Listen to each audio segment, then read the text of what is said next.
Just this morning, a news article was released by the Asbury Park Press in relation to El Toro at Six Flags Great Adventure following its recent incident on August 25th of this year. The article states that inspectors from New Jersey's Department of Community Affairs, or DCA, have ruled the ride is, quote, structurally compromised. And according to DCA spokeswoman Lisa Ryan, that inspectors have, quote, identified structural damage affecting multiple wooden track support columns in a section of the coaster track. This report seems to align exactly with what I heard had happened when the incident took place. If you're unfamiliar with the August 25th incident, 13 riders on El Toro were injured due to a violent jolt experienced at what I believe was at the end of the ride. As the train climbs out of the 3 low-to-the-ground S-bend turns into the twisted floater airtime hill here. Following this ride, all guests were able to exit the attraction without assistance, but 13 riders were evaluated at the park, and 5 of them were taken to a local medical facility for further evaluation, where they were treated and released shortly after. According to Tamori Petty-Dixon, a department spokesperson from New Jersey's DCA, there was 1 neck injury, 2 back injuries, and 2 mouth and tongue injuries. On August 26th, Six Flags Great Adventure released the following statement. The ride completed its normal cycle, and all guests exited the ride without need of assistance. The ride will remain closed for inspection. Any maintenance and repairs necessary will be completed, and the ride will be re-inspected by our engineers, maintenance professionals, our third-party independent safety inspectors, and the state of New Jersey prior to reopening. And then on August 30th, the park released an updated statement. An initial, careful review of the entire ride indicates the primary and backup safety systems of the ride ensured the train completed its ride cycle safely. Experts discovered a section of the ride substructure that requires repair. The ride will remain closed to complete the review and make necessary repairs. Prior to the reopening, the ride will be inspected again, including evaluations by the state of New Jersey and an independent ride safety expert. Once approved by our engineers, maintenance, and operations professionals, the ride will reopen.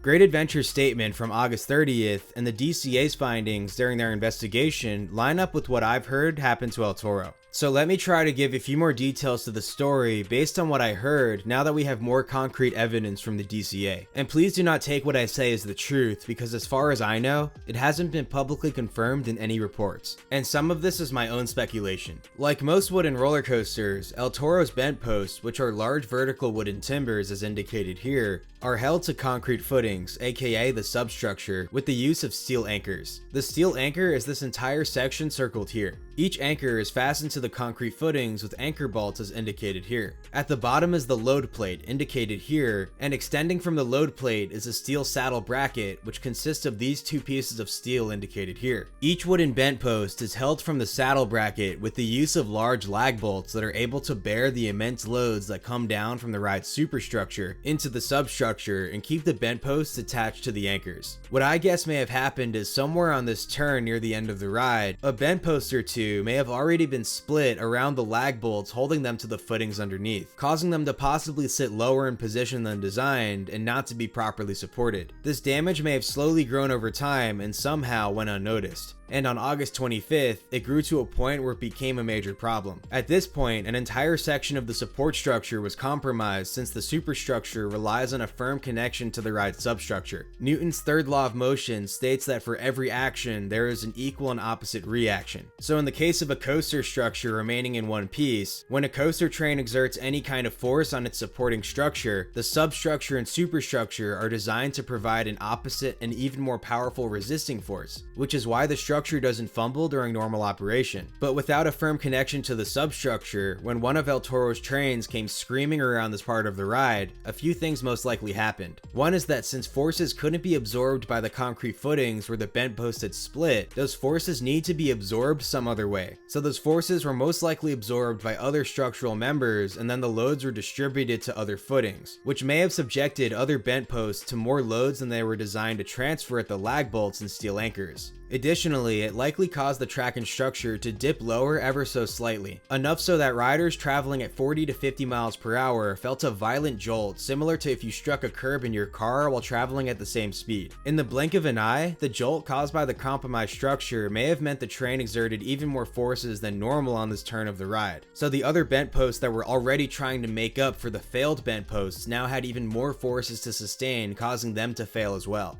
Following the incident, I hear there were as many as 5 to 6 bent posts split around the lag bolts, securing them to their concrete footings. Ken Martin, a Virginia-based amusement park safety consultant and expert, said the structural issues were severe and that the structural damage could have been caused by, quote, excessive wear and tear that's not appropriately addressed. Ken Martin also stressed that there's no one person or entity necessarily to blame. Quote, while it could be the park operators not maintaining the ride to its manufacturer's standards, those standards may have underestimated the ridership and just how much damage it could do, for example. But he also said the fact that multiple track support columns showed structural damage doesn't mean it happened overnight and that this could have been building up for years. He also said that, quote, maybe it's inferior parts, maybe somebody caused the damage, but this is why you're supposed to do checks to make sure everything's working. So while there isn't a single person or entity that can be blamed for El Toro's latest incident, it does seem like it was caused by either a lack of foresight or some extent of negligence. Or it could be a combination of that between many different parties. As far as day-to-day maintenance of El Toro goes, it's similar to any other wooden roller coaster, where a team of carpenters arrive at the ride early in the morning and walk the entire track along the catwalks, inspecting the track rails for any damage, missing or loose track bolts, to check the track gauge, which is the distance between both rails, and I believe to assess the structure as well. But even with this daily inspection, the ride's regular maintenance, the state inspection at the beginning of the year, and even the ride's design and build process, something led to the August 25th structural failure. This could also be related or not, but earlier in the 2022 season, there was a terrible jolt that felt like a pothole being hit at high speeds in the same area the incident occurred on, during this turn here. I rode El Toro several times with that jolt, and while it was violent, it wasn't enough to cause injury, but it sounded awful, to the point where it sounded like wood was splitting somewhere on that turn whenever we hit the jolt. A few weeks later, the park closed El Toro for a few days while they smoothed out that jolt. I rode El Toro several times after, and the turn felt normal again, and I couldn't hear wood splitting anymore. But maybe that jolt was the beginning of some sort of structural damage or fatigue beginning to show. And while the park may have been able to patch that issue at the time, the issue may have later reappeared and grew worse and worse until we got the August 25th incident. It could even be related to some aspect of the partial derailment in 2021. But again, this is just my speculation. I'm sure the complete investigation will find the full cause of what happened. I've also heard that this turn on El Toro will need to be rebuilt, which is actually a common practice with regular wooden roller coasters.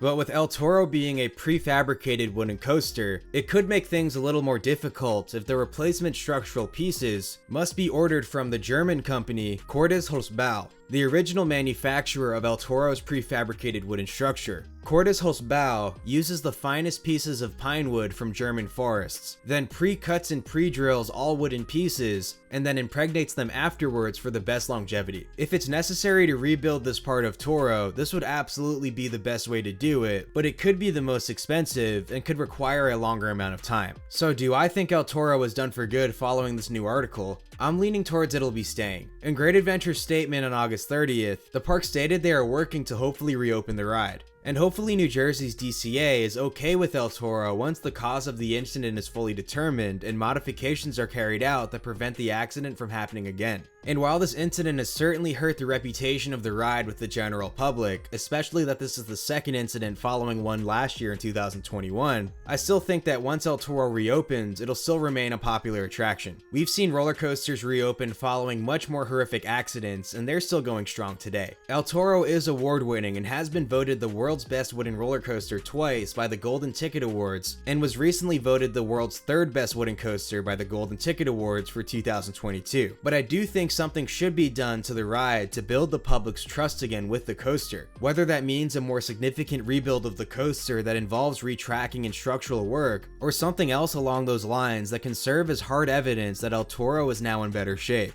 If the park were to simply reopen El Toro by only completing the minimum amount of repairs necessary, that might not help its reputation with the public. We'll certainly have to wait and see what happens with El Toro, but at least some steps are being taken to figure out what happened in this most recent incident. Be sure to comment down below what you think of all of this, and consider subscribing to the channel and liking this video if you enjoyed it. Thanks for watching everyone, and let's pray for El Toro. This ride is half of this channel's identity, and I'd really like for it to stay around, as I'm sure many of you would also. Alright, peace.